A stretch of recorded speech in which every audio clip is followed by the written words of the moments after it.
Lumapit tayo sa ating Panginoon, awitan, purihin ang batong kublihan. Ang Diyos siyang tanging lakas, magpasalamat tayo sa Kanyang harapan. Ang Diyos ay awitan, ating purihin, nang may tuwa at galak. Nang may tuwa at galak.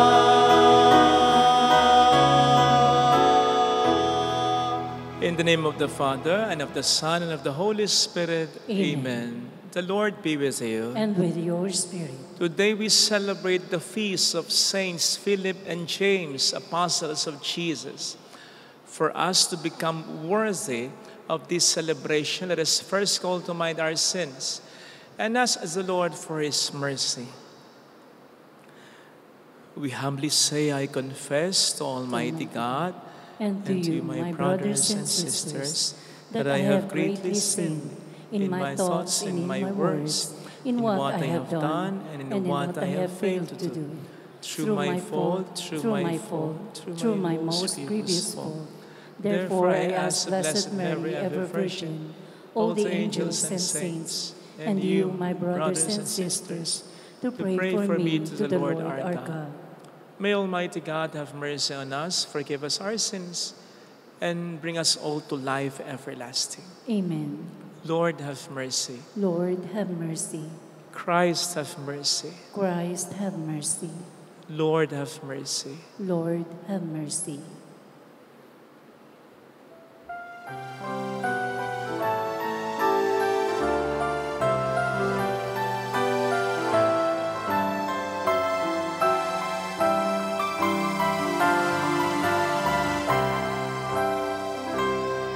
Walhati sa Diyos sa kaitaasan,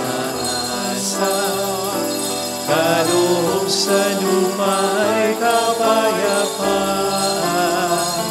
Pinupuri ka, ipinagdarangal, sinasamba ka dahil sa dakilang kalwalhatian. Panginoon naming Diyos, Hari ng langit, Amang makapangyarihan, Panginoong Jesucristo, buktong na anak ng Diyos, kordero ng Ama. Ikaw na nag-aalis ng mga kasalanan ng sanlibutan. Tanggapin mo ang aming kahilingan, ikaw na naluluklok sa kanan ng Ama. Maawa ka sa amin, di ko lamang ang pangalan, Panginoong Jesucristo, kasama ng Espiritu, sa luwalhati ng Ama. Amen, Amen, Amen, Amen.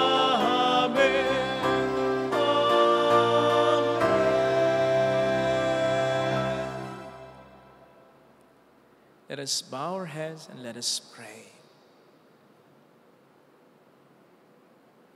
O God, who gladden us each year with the feast day of the apostles Philip and James, grant us through their prayers a share in the passion and resurrection of your only begotten Son, so that we may merit to behold you for eternity. Through our Lord Jesus Christ, your Son, who lives and reigns with you in the unity of the Holy Spirit, one God, forever and ever. Amen. On the first reading, writing to the faithful of Corinth, the Apostle Paul reminds them of the core of the Christian faith, namely, Christ's sacrificial death for the sins of all and his glorious resurrection, as attested by so many people to whom he appeared. Of special interest in this passage is the mention of James, to whom the risen Christ manifested himself. A reading from the first letter of St. Paul to the Corinthians. I am reminding you, brothers and sisters, of the gospel I preached to you, which you indeed received and in which you also stand. Through it, you are also being saved, if you hold fast to the word I preached to you, unless you believe in vain. For I handed on to you as of first importance what I also received, that Christ died for our sins in accordance with the Scriptures, that he was buried, that he was raised on the third day in accordance with the Scriptures, that he appeared to Cephas, then to the 12. After that, he appeared to more than 500 brothers and sisters at once, most of whom are still living, though some have fallen asleep. After that, he appeared to James, then to all the apostles. Last of all, as to one born abnormally, he appeared to me. The word of the Lord. Thanks be to God. Their message goes out through all the earth. Their message goes out through all the earth. The heavens declare the glory of God, and the firmament proclaim his handiwork. Day pours out the word to day, and night to night imparts knowledge. Their message goes out through all the earth. Not a word nor a discourse, whose voice is not heard. Through all the earth their voice resounds, and to the ends of the world their message. Their message goes out through all the earth.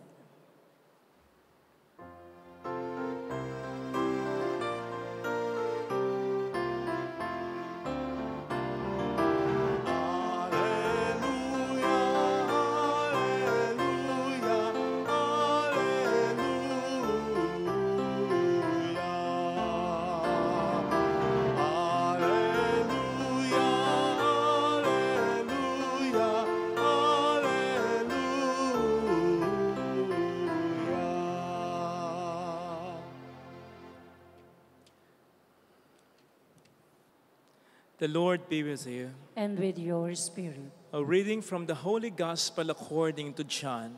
Glory to you, O Lord. Jesus said to Thomas, I am the way and the truth and the life. No one comes to the Father except through me. If you know me, then you will also know my Father. From now on, you do know him and have seen him. Philip said to him, Master, show us the Father, and that will be enough for us. Jesus said to him, Have I been with you for so long a time, and you still do not know me, Philip? Whoever has seen me has seen the Father. How can you say, Show us the Father? Do you not believe that I am the Father, and the Father is in me? The words that I speak to you, I do not speak on my own. The Father who dwells in me is doing his works. Believe me that I am the Father and the Father is in me. Or else, believe because of the works themselves. Amen, amen, I say to you, whoever believes in me will do the works that I do and will do greater ones than this, because I am going to the Father. And whatever you ask in my name, I will do, so that the Father may be glorified in the Son. If you ask anything of me, In my name, I will do it. Sisters and brothers, the Gospel of the Lord. Praise to you, Lord Jesus Christ. Narinig po natin sa ating ebanghelyo sa kapistahan ngayon ni San Felipe at Santiago ang pangako ni Kristo sa mga maniniwala sa Kanya. Sabi niya dito, "Whoever believes in me will do the works that I do and will do greater ones than this." Sino mang maniwala sa akin ay makagagawa ng mga ginawa ko at higit pa dito. Sa English version, sinimulan pa ito ng pagsasabing, "Amen, amen, I say to you." Ibig sabihin, seryoso dito si Kristo. Dapat nating intindihin ito. Pero paano nga ba? Paano natin iintindihin yung magagawa natin, yung ginawa ni Kristo? Mahirap yata yun. Pero mas mahirap yung ikalawang punto na makagagawa pa tayo ng higit kaysa dito. Nako, mas lalo nang naloko.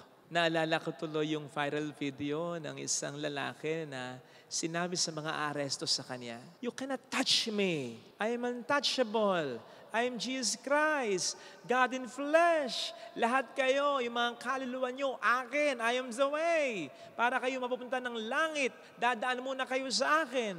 Patay tayo dyan. But at least, para bagang ipinaparis lamang niya ang kanyang sarili kay Kristo. Paano yung nag-iisip at nagde-declare na sila ay higit pa kay Kristo? Hindi kayo mas lalong may amats ang mga ito. Pero bago po tayo mahawa sa amats ng mga taong ito, linawin muna po natin ito para hindi tayo magulo. Well, in part, pwede po natin itong interpret na yung mga ginawa ni Kristo ay pwede ring gawin talaga ng mga sumusunod sa Kanya. Halimbawa, ang mga disipulo rin naman ay nakagawa ng mga himala, nakapagpagaling ng mga may sakit, nakapagpalayas ng mga demonyo, nakapangaral at nakakonvince ng maraming mga taong naging Kristiyano. O hindi ka ba't yan din ay ginawa ni Kristo? But then, may mga ginawa ang Panginoon na hindi nila kinayang gawin. At tulad ng pagpapakain sa mga tao na libo-libo.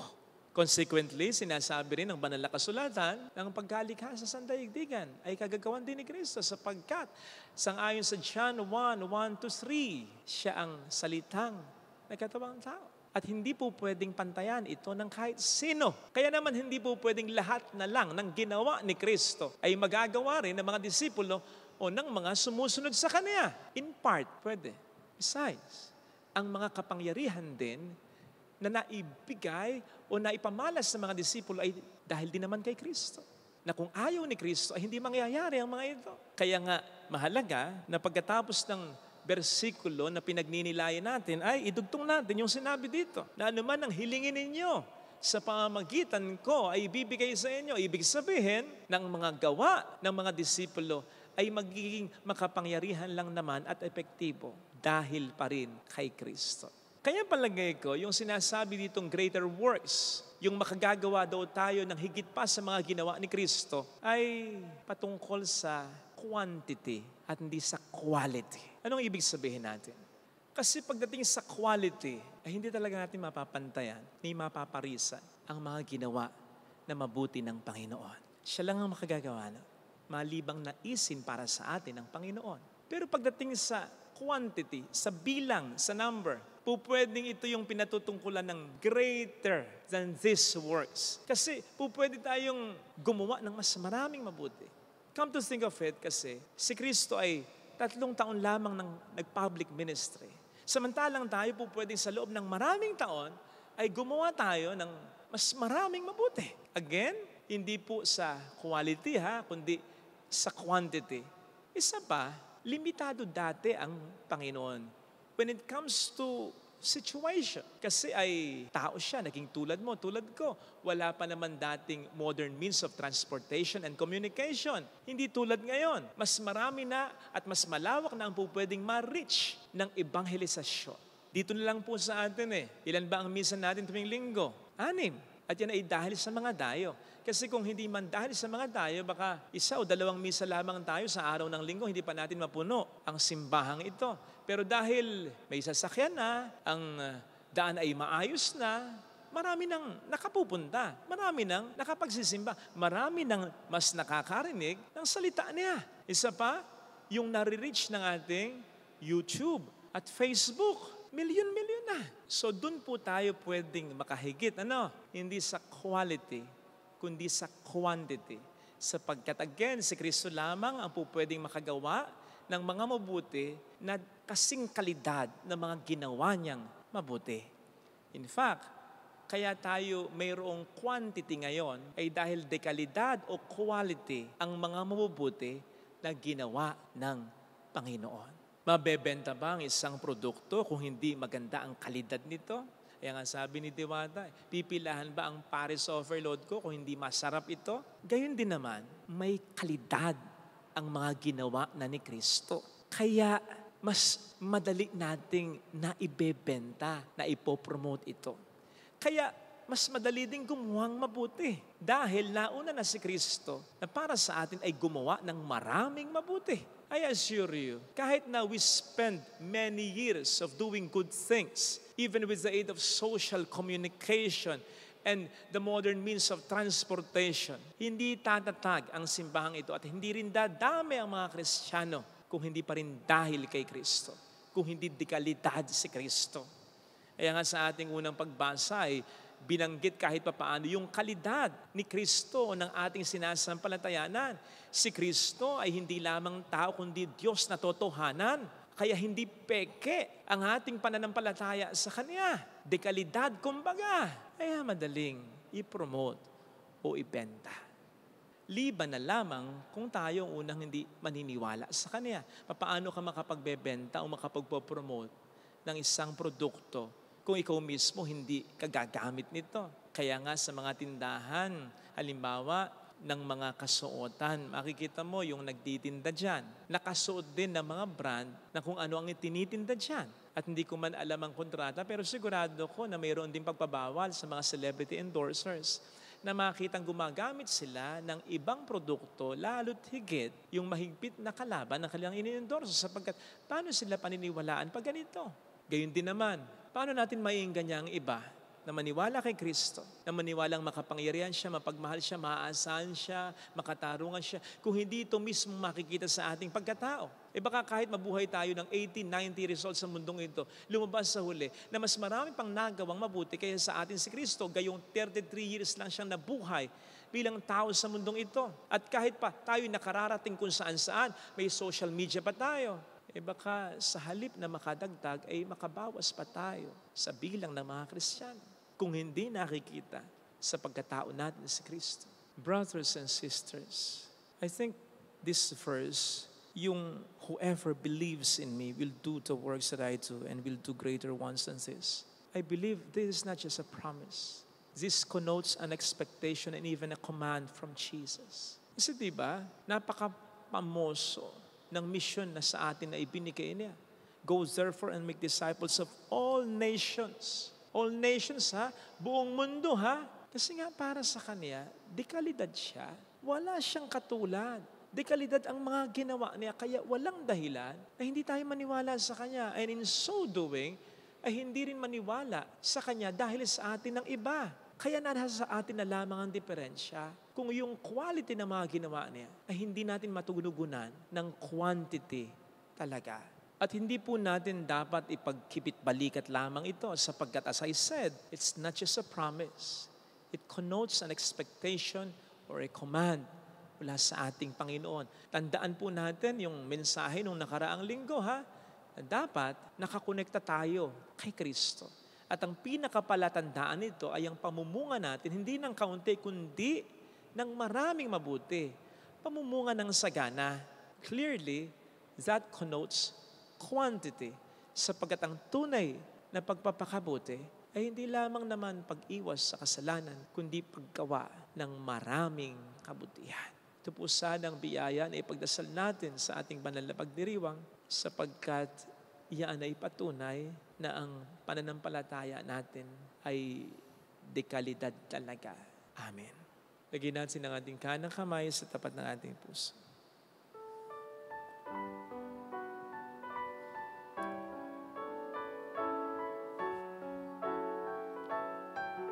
Awitin natin, alam kong may magagawa ang Diyos.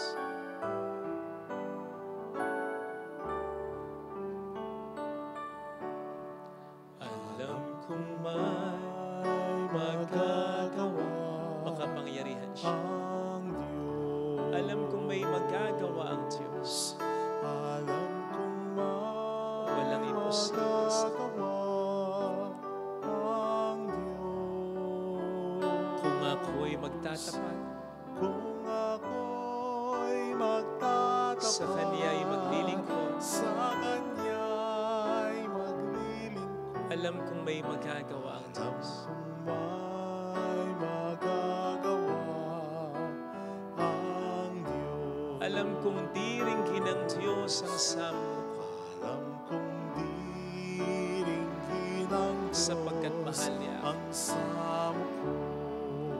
Alam kong diringgin ng Diyos ang samukha, Alam kong diringgin ang Diyos sapagkat ang anak niya. samo ko.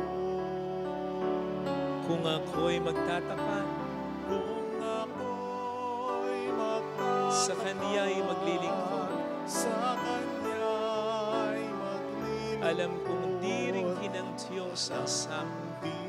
diringgin ang Diyos. Sikit natin ang ating mga mata, Panginoon. Tulungan mo ko na gawin ang kalooban mo, na magpakabuting tao. Tulungan mo kong mangyari ito sapagkat gusto ko rin na mahandangan nga lamang kuminsan dahil sa mga problemang pinagdaraanan, hindi ko mapanindigan ang aking pagiging mabuti. Nagbigay ka sa akin ng halimbawa na dapat kong tularan at wala rin namang dahilan na hindi ko ito gampanan. Sapagkat ikaw ang tunay na mabuti at kung ako'y tutulad sa iyo, mas mapapanatag ang buhay ko. Hallelujah! Hallelujah! Pumihin ang Diyos. Hallelujah! Pasalamatan siya. Siya ay muling babalik sa atin. Hindi niya tayo iiwan, hindi niya tayo pababayaan, paniwalaan natin. Babalik sa atin. Hallelujah! Pumihin ang Diyos. Hallelujah! Sa dakdang panahon ay babalik ang Panginoon upang tayo ay kunin. Tapat siya sa kanyang mga pangako. Sabihin mo sa mayroong magandang mangyayari. Higit pa sa inaasahan. Mahal ka ng Diyos, pakatandaan. Kung lalapit ka kay Jesus, huwag kang matakot. Huwag kang mag-alangan na lumapit sa Kanya. Ang mas mapalapit sa Kanya, ang mas matulad sa Kanya. Sapagkat yun ang dapat natin gawin talaga upang tayo makapamunga ng sakana kung lalapit kay Jesus. Lalapit kay Jesus. Papuri sa Ama at sa Anak sa Espiritu Santo. Para na sa unang-una ngayon magpakailanman, magpasawalang hanggan. Amen.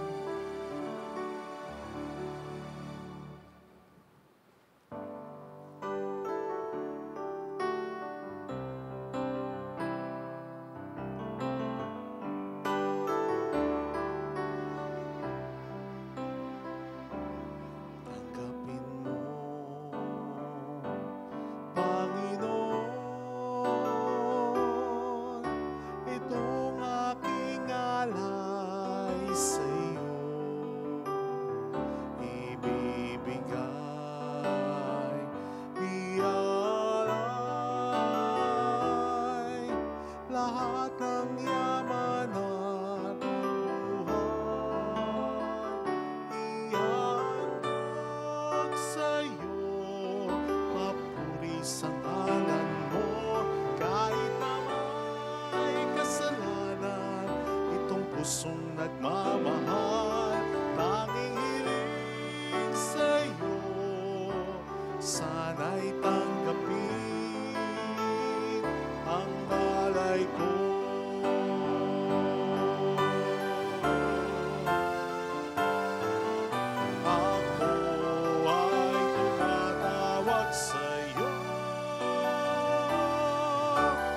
sana'y tanggapin, sana'y tanggapin, sana'y tanggapin ang alay ko.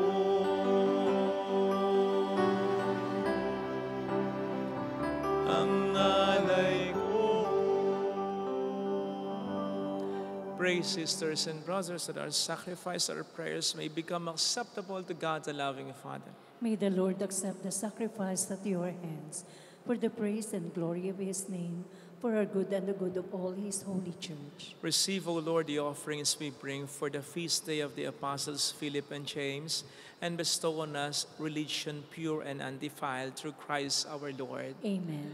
The Lord be with you. And with yours, Lift up your hearts. we lift them up to the Lord. Let us give thanks to the Lord our God. It is right and just. It is truly right and just, our duty and our salvation, always and everywhere to give you thanks, Lord, Holy Father, Almighty and eternal God.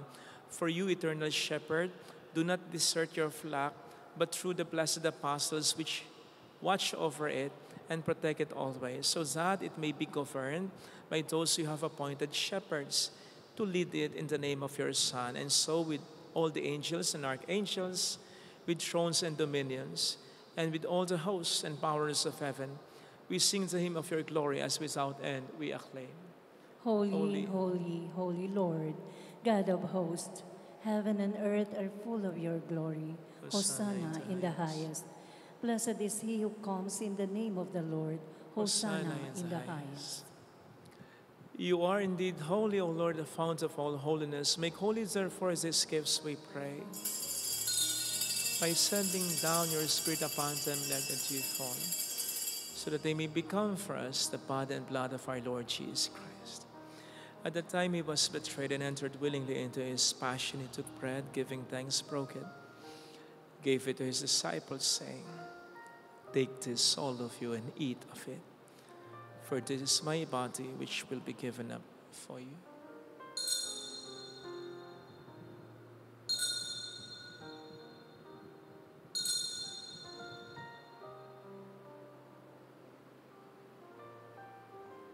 In a similar way, when supper was ended, he took the chalice and once more giving thanks, gave it to his disciples, saying, "Take this, all of you, and drink from it. For this is a chalice of my blood, the blood of the new and eternal covenant, which will be poured out for you and for many for the forgiveness of sins. Do this in memory of me."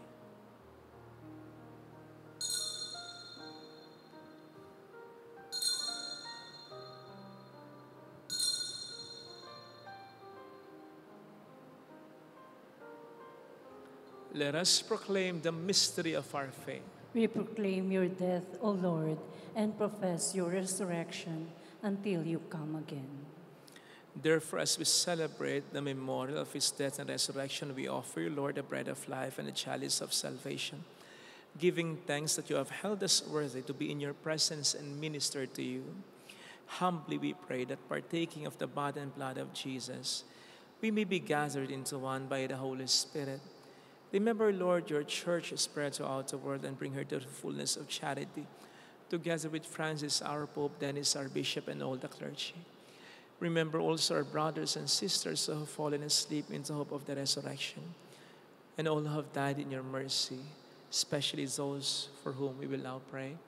Let us bow our head in silence. We pray for our departed loved ones.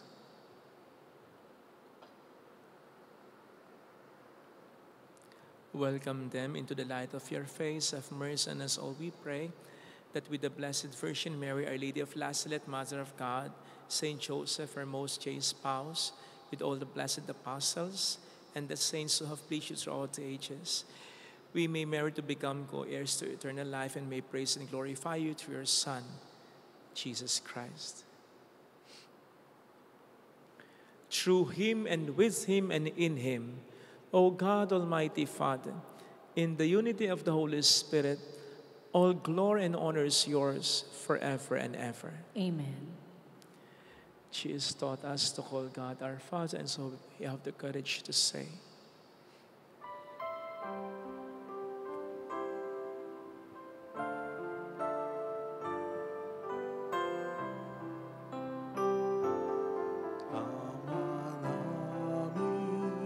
sumasalangit ka, sambahin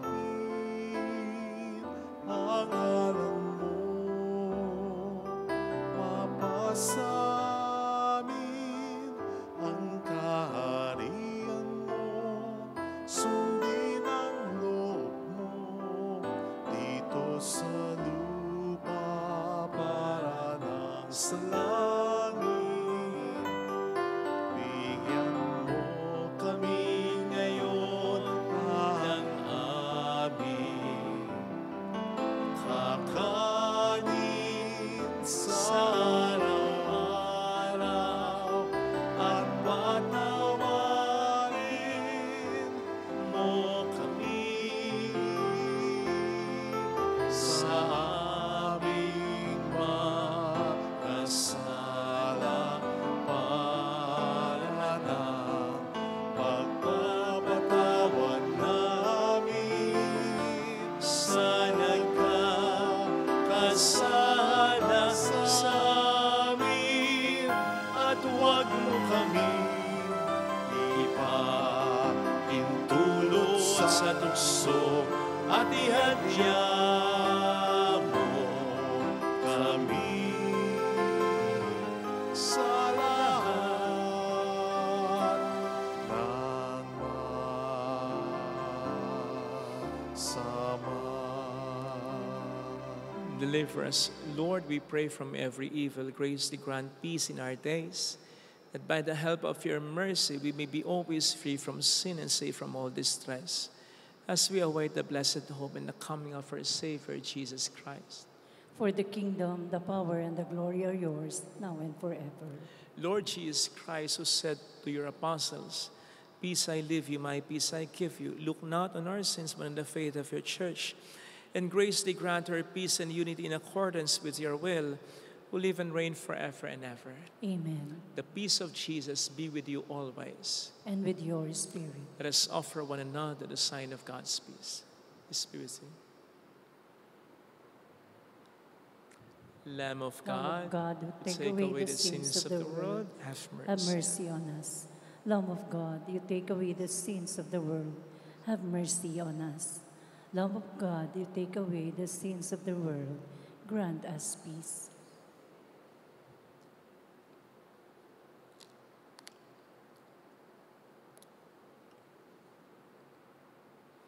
Behold Jesus, the Lamb of God who takes away the sins of the world. Happy are those invited to the supper of the Lamb.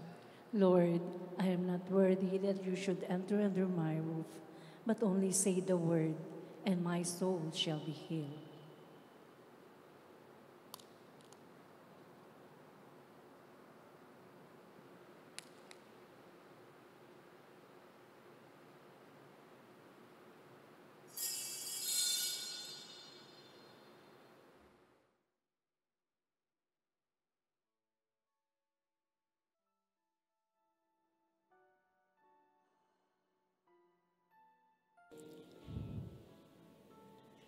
An act of spiritual communion.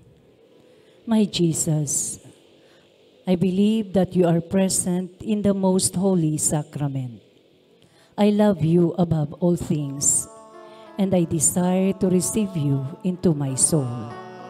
Since I cannot at this moment receive you sacramentally, come at least spiritually into my heart. I embrace you as if you were already there, and unite myself wholly to you. Never permit me to be separated from you. Amen. Lahat ay ihayag ang iyong kabutihan at mga gawa mong makapangyarihan. Aking sasabihin na ikaw ay dakila, kabait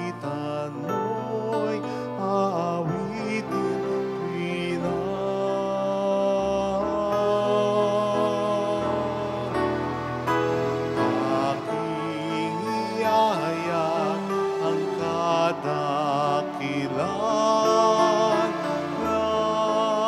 ng aking Diyos.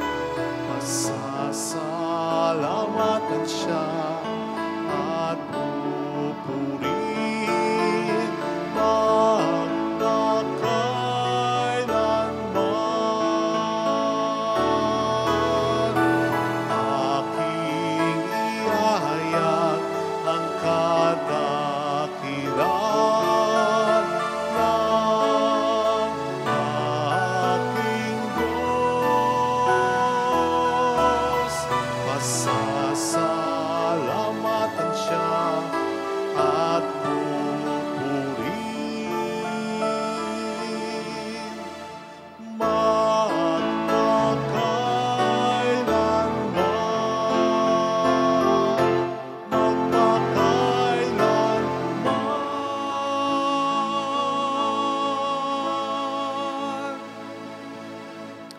Let us pray.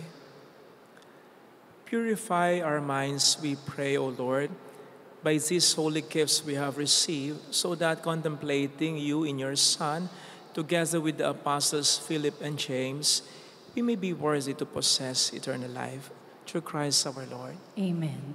Holy Gods, Holy Mighty One, Holy Immortal One. Have mercy on us and on the whole world. Holy Gods, Holy Mighty One, Holy Immortal One. Have mercy on us and on the whole world. Holy Gods, Holy Mighty One, Holy Immortal One. Have mercy on us and on the whole world. Jesus, King of Mercy, We trust in you. alalahanin, Alalahanin, o mahal na Birhen ng Lazaret, ina ng pag-asa. Ikaw ang nagpaalala sa aming magbalik loob sa Ama. Ito ang nagpapatunay ng kagandahan loob mo'y nanatiling busilak. Sa pag-aaruga mo sa amin, tungkulin mo'y tinupad. Sa paanan ni Kristo'y itinuring mo kaming mga tunay mong anak. Kaya ninais mong ni isa'y huwag mapahamak.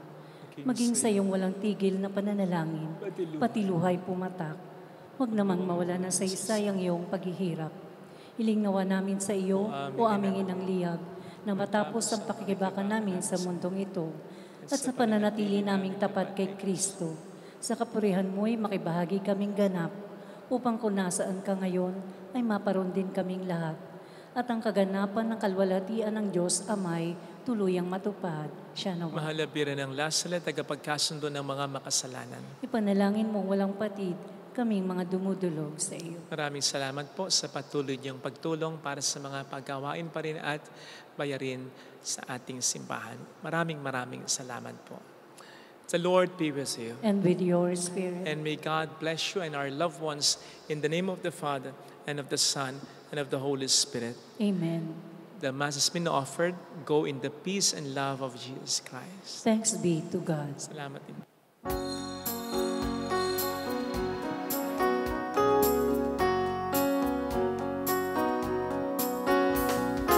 On this day, O Mother of our Lord, we sing you praise for lighting up our way. Your tears did soften up the hearts of men, and they still do today. May our love for you bring comfort in your pain. On this day, O Mother of our Lord, we sing you praise for lighting up our way. Your tears did soften up the hearts of men, and they still do today. May our love for you bring comfort in your pain.